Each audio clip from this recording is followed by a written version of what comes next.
آسمانی کتاب 4 ہے، توریت، زبور، انجیل اور آخری کتاب جو تھی وہ قرآن تھی۔ تو توریت کے بھی ماننے والے ہیں اور انجیل کے بھی ماننے والے ہیں، اسلام کو قرآن کو جو ماننے والے اسلام تو ہے ہی۔ تو اب بات ہوگی یہ زبور جو ہے، جو آسمانی کتاب ہے، اس کو ماننے والے اس دنیا میں ہیں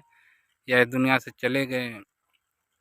دوستو بچپن سے ہی ہم لوگوں کو یہ پڑھایا اور بتایا جاتا ہے کہ اس دنیا میں ایتہاسک طور پر 4 آسمانی کتابیں ہیں۔ پہلی تورات، دوسری زبور، تیسری انجیل اور جبکہ چوتھی اور آخری آسمانی کتاب قرآن ہے۔ تورات کے جو ان میں سے سب سے پہلی کتاب ہے اور جو کسی دور میں پروفیٹ حضرت موسیٰ علیہ السلام کے اوپر نازل ہوئی تھی، اس کے ماننے والوں کو یا پھر یہ کہیے کہ اس کتاب کو فالو کرنے والے لوگوں کو آج کے دور میں یہودی کہا جاتا ہے، جبکہ انجیل کو فالو کرنے والے لوگوں کو عیسائی مطلب کہ کرسچن کہا جاتا ہے، اور آخر میں قرآن کو فالو کرنے والے لوگوں کو مسلمان کہا جاتا ہے۔ مگر اب سوال یہی ہے کہ بھئی تورات، انجیل اور قرآن کا تو سمجھ میں آ گیا، لیکن یہ زبور کہاں چلی گئی؟ آخر زبور کے ماننے والے لوگوں کو آج کے دور میں کیا کہا جاتا ہے اور اس کے ماننے والے لوگ کہاں رہتے ہیں؟ کیا وجہ ہے کہ ان تینوں کتابوں کو لے کر تو اکثر چرچائیں کی جاتی ہیں اور ہم لوگوں کو کافی ڈیٹیل میں ان تینوں کتابوں کے بارے میں بتایا اور سمجھایا بھی جاتا ہے، مگر زبور سے ریلیٹڈ شاید ہی کبھی کوئی چیز ہم لوگوں کو بتائی جاتی ہے؟ تو اب سوال یہ ہے کہ کیا آج کے دور میں زبور نام کی یہ کتاب کسی بھی حالت میں ہماری اس دنیا میں موجود ہے بھی یا پھر نہیں؟ اور اگر موجود ہے تو کس حال میں ہے اور اس کے اندر کیا لکھا ہوا ہے؟ تو دوستو، اپنے ان سارے سوالوں کے جواب جاننے سے پہلے ہم لوگوں کے لیے یہ سمجھ لینا ضروری ہے کہ آخر زبور نام کی یہ کتاب کب نازل ہوئی تھی، کس پر نازل ہوئی تھی اور کیوں نازل ہوئی تھی؟ تو دوستو، یہ بات ہے اس دور کی کہ جب قوم بنی اسرائیل مصر کے فرعون کی غلام ہوا کرتی تھی۔ لگ بھگ 400 سال کی غلامی سے آزادی دلانے کے لیے خدا کی طرف سے اس قوم میں ایک نبی اور ایک رسول بھیجے گئے کہ جن کا نام حضرت موسیٰ علیہ السلام تھا، اور انہی کے اوپر پہلی مکمل آسمانی کتاب کو نازل کیا گیا کہ جس کو ہم اور آپ لوگ تورات کے نام سے جانتے ہیں۔ پیغمبر حضرت موسیٰ علیہ السلام نے ان لوگوں کو نہ صرف فرعون سے آزاد کرایا بلکہ ان لوگوں کو صحرائے سینا کے ایک بڑے علاقے سے گزارتے ہوئے فلسطین کی طرف بھی لے کر گئے۔ اس پورے واقعے کا ذکر قرآن کے اندر بھی موجود ہے، اور یاد رہے کہ یہ وہی صحرائے سینا کا علاقہ ہے کہ جو دریائے نیل اور فلسطین کے بیچ میں پڑتا ہے اور آج کے دور میں مصر مطلب کہ ایجپٹ کے کنٹرول میں آتا ہے۔ اسی بڑے ریگستانی علاقے میں طور پہاڑ کے اوپر نہ صرف حضرت موسیٰ علیہ السلام کے اوپر پہلی آسمانی کتاب تورات نازل ہوئی بلکہ ساتھ ہی ساتھ بنی اسرائیل کو جنت کا وہ کھانا بھی نصیب ہوا کہ جس کو منہ و سلویٰ کہا جاتا ہے۔ حضرت موسیٰ علیہ السلام کا دور لگ بھگ 1500 عیسیٰ پورو یعنی کہ حضرت عیسیٰ علیہ السلام سے 1500 سال پہلے کا اور آج کے حساب سے لگ بھگ 3500 سال پرانا بتایا جاتا ہے۔ پروفیٹ حضرت موسیٰ علیہ السلام کے دور میں تو نہیں، مگر پھر ان کے بعد حضرت یوشع بن نون کی کمان میں بنی اسرائیل کے لوگ فلسطین کو حاصل کرنے میں کامیاب ہو گئے تھے۔ اس کے بعد کچھ اور وقت گزرا اور پھر یہاں پر حضرت داؤد علیہ السلام کی حکومت قائم ہو گئی، وہ اس طرح سے کہ ویسے بنی اسرائیل کے جو بادشاہ ہوا کرتے تھے ان کا نام حضرت طالوت تھا، مگر ہوا یہ کہ اس دور میں جن لوگوں کا فلسطین پر راج ہوا کرتا تھا وہ قوم نہ صرف بہت زیادہ ظالم تھی بلکہ طاقتور بھی تھی۔ دوسری طرف یہ جو قوم بنی اسرائیل تھی یہ نہ صرف ان کے مقابلے میں کافی کمزور تھی بلکہ مالی طور پر بھی کافی غریب تھی۔ فائنلی ایک بڑی جنگ میں ان دونوں کا آمنا سامنا ہوا اور اپنی طاقت کے نشے میں چور فلسطینی ظالم قوم کی طرف سے یہ اعلان کیا گیا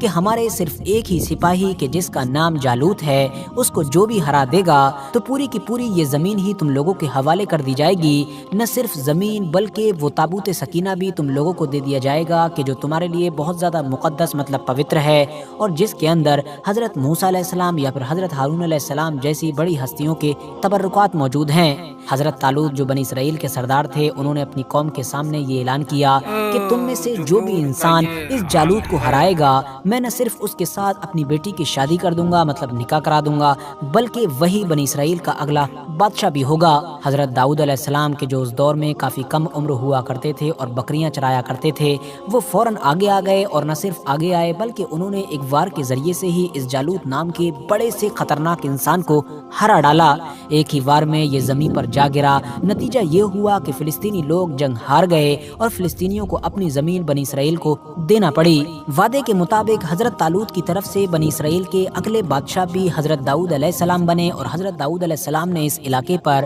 اپنی نہ صرف ایک عظیم الشان بلکہ طاقتور سلطنت قائم کی۔ یاد رہے دوستو کہ حضرت داؤد علیہ السلام کے دور تک بھی ان سبھی لوگوں کی جو شریعت تھی وہ حضرت موسیٰ علیہ السلام کی ہی شریعت تھی، اور یہ تورات کو ہی فالو کیا کرتے تھے۔ حضرت داؤد علیہ السلام نے ہی پہلی بار بنی اسرائیل کے لیے ایک ایسی بلڈنگ کو تیار کروایا کہ جس میں خاص طور پر عبادت وغیرہ کی جا سکے، اور اسی بلڈنگ کے اندر ہی اس تابوت سکینہ کو بھی رکھا گیا کہ جو بہت زیادہ مقدس اور پوتر سمجھا جاتا تھا۔ یہ دراصل وہی بلڈنگ، وہی عمارت، یا پھر یہ کہیے کہ وہی عبادت گاہ تھی کہ جس کو آج کے دور میں ہم سب لوگ ہیکل سلیمانی کے نام سے جانتے ہیں۔ ہیکل سلیمانی اس عمارت کا نام اس لیے پڑا کیونکہ اس کی بنیاد بھلے ہی حضرت داؤد علیہ السلام نے رکھی تھی، مگر اس کو کمپلیٹ حضرت سلیمان علیہ السلام نے کروایا تھا، جو حضرت داؤد علیہ السلام کے بیٹے اور اس سلطنت کے اگلے بادشاہ اور اگلے نبی بھی تھے، اور انہی کی نسبت سے اس بلڈنگ کا نام ہیکل سلیمانی پڑ گیا۔ یاد رہے دوستو کہ یہ وہی عمارت ہے کہ جس کو آج کے دور میں بھی بہت سارے یہودی لوگ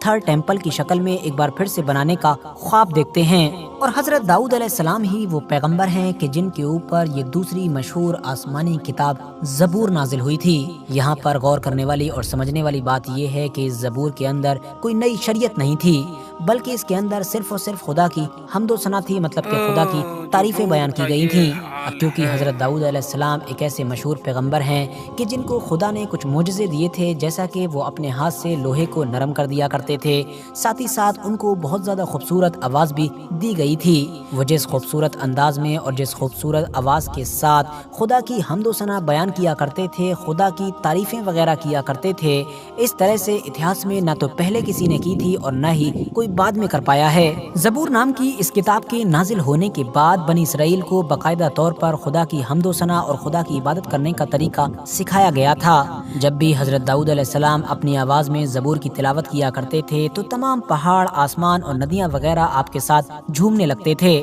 انسان تو انسان، پرندے بھی آپ کی تلاوت کو سنا کرتے تھے، اور لوگوں کو یہ محسوس ہوا کرتا تھا کہ مانو وہ دنیا میں ہی جنت کی آواز سن رہے ہیں۔ مگر دوستو، جیسا کہ میں نے آپ کو پہلے ہی بتایا کہ زبور نام کی اس کتاب میں کوئی نئی شریعت نہیں تھی، نہ تو اس کے اندر شریعت کے احکام موجود تھے اور نہ ہی دوسری آسمانی کتابوں کی طرح اس میں تاریخ مطلب کہ اتہاس موجود تھا، اور نہ ہی اس کے اندر پریڈکشنز مطلب کہ پیشن گوئیاں موجود تھیں۔ اس کتاب کے ذریعے سے کسی نئی شریعت کی یا پھر کسی نئی سوسائٹی کی بنیاد نہیں رکھی جا سکتی تھی، اور یہی وجہ ہے کہ حضرت داؤد یا پھر حضرت سلیمان علیہ السلام کے دور میں بھی تورات کو ہی فالو کیا جاتا تھا، اور حضرت موسیٰ علیہ السلام کی شریعت ہی لمبے وقت تک چلتی رہی تھی۔ زبور کے اندر تو صرف اور صرف خدا کی تعریف مطلب کہ خدا کی حمد و ثنا موجود تھی۔ حضرت داؤد علیہ السلام کے چلے جانے کے بعد وہ خاص اور خوبصورت آواز تو نہیں رہی، مگر زبور کا جو کلام تھا وہ یہودیوں کے پاس موجود رہا، اور اس کو وہ خدا کی عبادت کے لیے ہیکل سلیمانی میں پہلے بھی پڑھا کرتے تھے اور آج بھی پڑھتے ہیں۔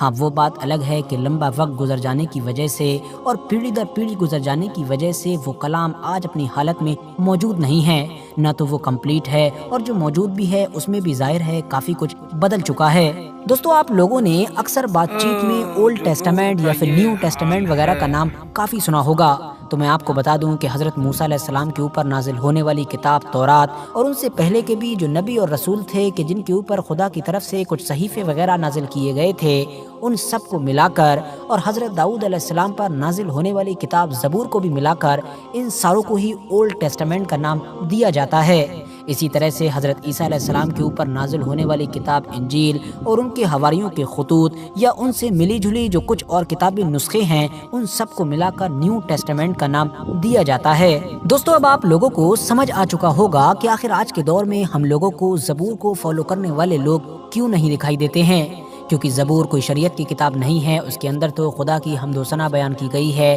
اور خدا کی عبادت اور خدا کی تعریف تو ظاہر ہے دنیا کا لگ بھگ ہر مذہب اور ہر فرقہ کرتا ہے۔ فی الحال بات کریں اگر اتہاس کی، تو حضرت داؤد علیہ السلام اور حضرت سلیمان علیہ السلام کے چلے جانے کے بعد اب بنی اسرائیل مطلب کہ یہودیوں میں دھیرے دھیرے بگاڑ آنے لگا۔ یہ لوگ جادو ٹونا، سود خوری اور ظلم وغیرہ میں پڑ گئے تھے۔ اس کے علاوہ یہ لوگ پیسوں کے بدلے میں یا پھر اپنے ذرا سے فائدے کے لیے تورات وغیرہ میں بدلاؤ بھی کرنے لگے تھے۔ نتیجہ یہ ہوا کہ ان لوگوں کی اصلاح کے لیے انہی میں سے ایک آخری پیغمبر حضرت عیسیٰ علیہ السلام کو بھیجا گیا۔ ان کے اوپر بھی ایک کتاب نازل ہوئی کہ جس کو انجیل کے نام سے جانا جاتا ہے۔ یاد رہے کہ اس کتاب کے ذریعے سے یہ ایک نئی شریعت تھی، مگر یہاں پر بھی غور کرنے والی بات یہ ہے کہ اس نئی شریعت میں بھی حضرت موسیٰ علیہ السلام کی شریعت سے کافی سملیرٹیز تھیں۔ مطلب اس کتاب کے اندر زیادہ تر انہی چیزوں پر زور دیا گیا تھا اور انہی چیزوں کے احکام آئے تھے کہ جن چیزوں کو لے کر بنی اسرائیل میں بگاڑ آ چکا تھا یا پھر جن چیزوں میں وہ لوگ غلط کام کر رہے تھے۔ فی الحال دوستو، آج کے اپنے ویڈیو کو ہم یہیں پر